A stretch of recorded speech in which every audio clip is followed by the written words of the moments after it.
Then the next piece we have is a 1971 short stories from Puerto Rico piece. And I think I titled this Sharing Identities because this, similarly to the 100 Years of Solitude piece, it's the first English translation of short stories from Puerto Rico. And the preface does an amazing job right here. Because of the Spanish language barrier, the voice of the Puerto Rican people, reflected by its literature, has not been widely enough heard in the United States or in other lands. So it gives even in the preface, it states itself that the entire purpose is to share these perspectives with the rest of the world and ingrain their own evaluated, analyzed culture into the Western world that doesn't quite understand it, because we're going off of these fabricated, false interpretations created by Western peoples of the past. The next piece, this one's really interesting. We use it a lot in our instruction sessions because it's just really fun to look at. It's called Conjuros y Ebriedades, and that translates to conjuring spells and drinking songs. It was handmade by Mayan women in 1997. It is bilingual. It's in Spanish and Tzotzil, and some of the, on the next page, yes, here's some of the drinking songs. I don't know what they say exactly, but you can see the two different. You can see the two different the two different languages are very distinctly different. And this Tzotzil is an ancient Mayan language, and this was the first book made, published by the Mayan people in 500 years, and that's why it's so significant. Is they are reclaiming their identity in this very physical, visual way, both through language, both through art, since they handmade it, through sharing their culture in terms of their cultural drinking songs, their cultural conjuring spells. And so this is a really great piece that shows how Latin American people are truly reclaiming their identities and cultures. So what is the cover made of? And I was going to say the materials they use. So real quickly, we cannot open that. Okay, Yes. sure. Yeah, it was very it's hard a paper to mache material that is. Yeah. Unfortunately, the people who made the cover didn't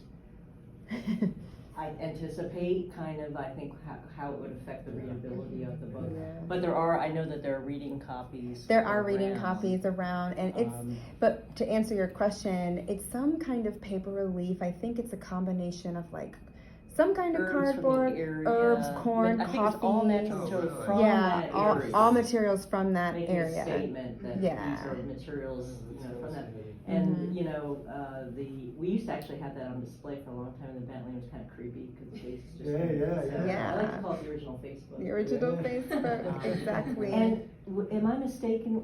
Were these not women shamans? Yes, these are Mayan women. But women, but texts from the women text. shamans. I believe, yes. I thought. I Yeah, no, I think wrong. you're right. Which is also There's a whole, sort of a hidden voice within a hidden, exactly. voice. And wasn't this a project? Wasn't there an anthropologist? It was. Her name is Ambar Past. She moved there. I believe she's of American descent. When I say that, she's from the U.S. and she moved there in the 70s. Yeah. And she learned. Went native. She did. I know she knows Spanish. She learned Tzotzil. I think that's how you say it. Tzotzil. It's hard to say for us. But anyway, she set up a printing press there, and then helped. So this is version 1, I believe, of this project. I think there was another iteration that came out in 2009, probably a reading copy of it. They called it Reincarnations, I believe. But anyway, this was the first one, and she helped Mayan women literally create this from their hands. Wow. So it became her life's work, I think. I think she still lives there.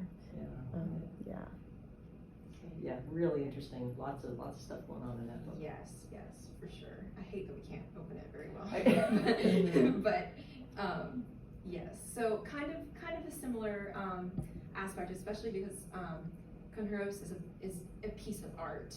I'm going to move into some art books. I'm only showcasing one of them in because it fit best for the presentation, but there are two others over there that kind of present a similar aspect.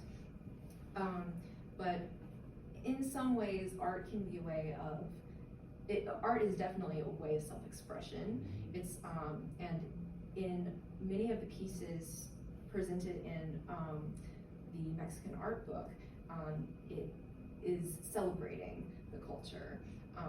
Just the fact that the book exists is celebrating the culture. All of the artwork, this is from 1965, the other two pieces are 1997 and 1998. But these pieces are all from Mexican museums, and I think that's super important because Katie and I were actually talking about this yesterday about how, wait a second, what if these pieces that they're showing in here are like in a European museum somewhere, had been stolen, like, because it's published in London, the book is published in London, but all of the artwork, it's really hard to see, but on the plates, the notes on the plates, it shows that all of the artwork resides in Mexican museums.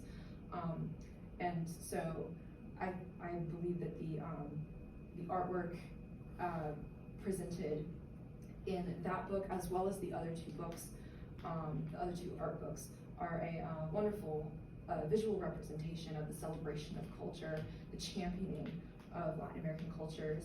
And I think that an additional piece to the Mexican art book is that it was published in London, but the artwork residing in Mexican museums kind of feels, it might be reading too much in between the lines here, but kind of feels like the Western world taking a step back and letting Latin America define themselves, but also encouraging the Western world to educate themselves on the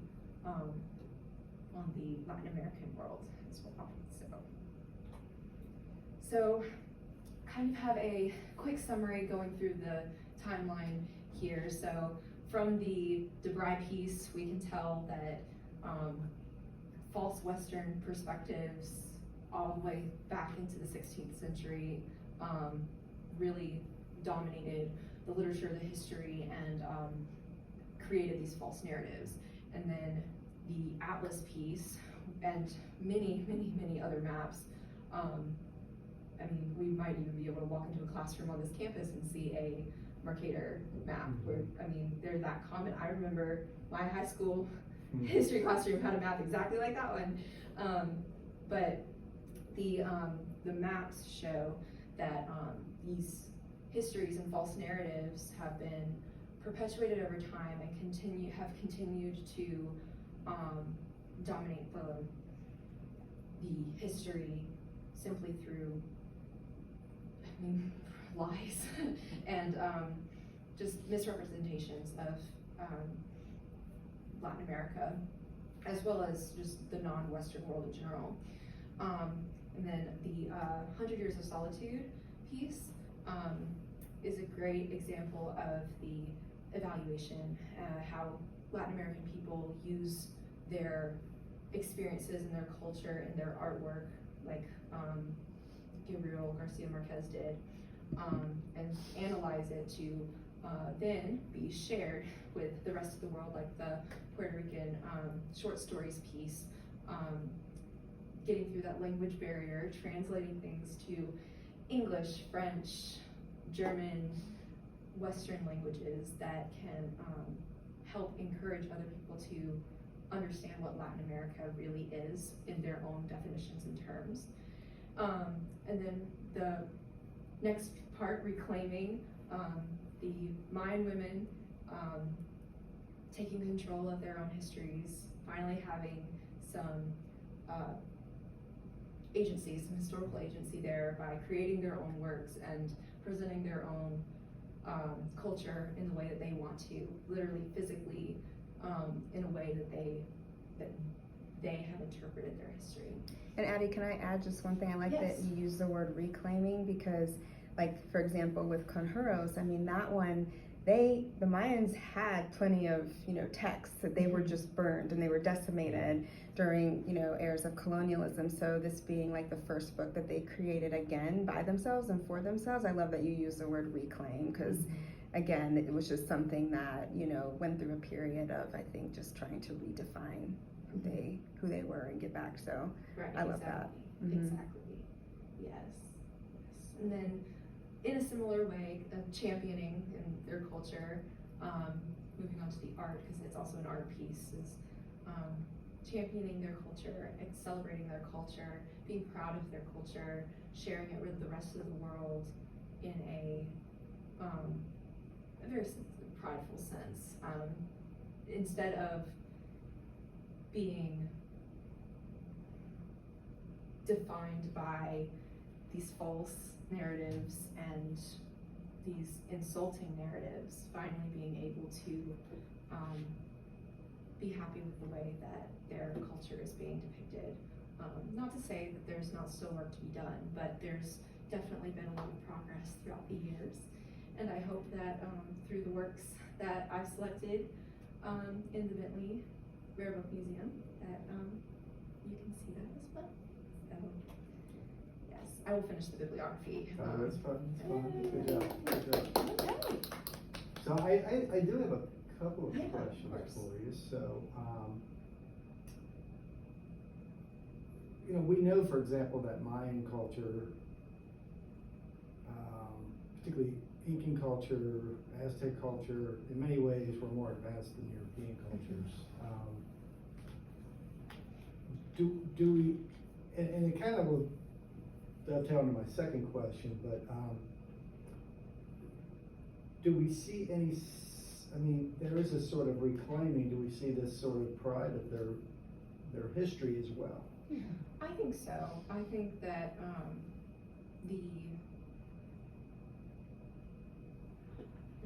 I'm not quite sure what the content of the drinking songs and the spells are exactly, but it feels fair. It feels like it's very a passion about their history and what makes them their culture. So I think so. It is. Yeah. I think it's actually like kind of would be considered like maybe like Mayan mysticism Yeah. almost, but it's looking backward. But I do know that Yeah. that's kind of that's kind of a challenging area. When I was doing my work, my dissertation advisor studied Peruvian indigenous music. Yeah.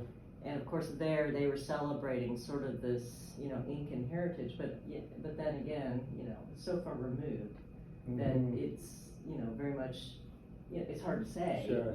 Unless you want to get into like remnants and that kind of thing, which you can't prove anyway. So, but certainly for the groups that he lived with, they had in their mind this sort of, pride and looking back, but still being faced with, horrific, injustice in terms of color barriers and language barriers, and actually just the drain of their populations to the cities. Now this is some years ago, maybe there have been some movements that have changed that, but it seems like because of the distance and because of maybe just the ruthless work of the colonists in eradicating all of those links very well, that whatever those links might be, would have to be kind of almost recreated, right? Or reestablished. But that's an interesting thing, and to see if that would be reflected in kind of some of in the books would be an interesting project to kind of look at.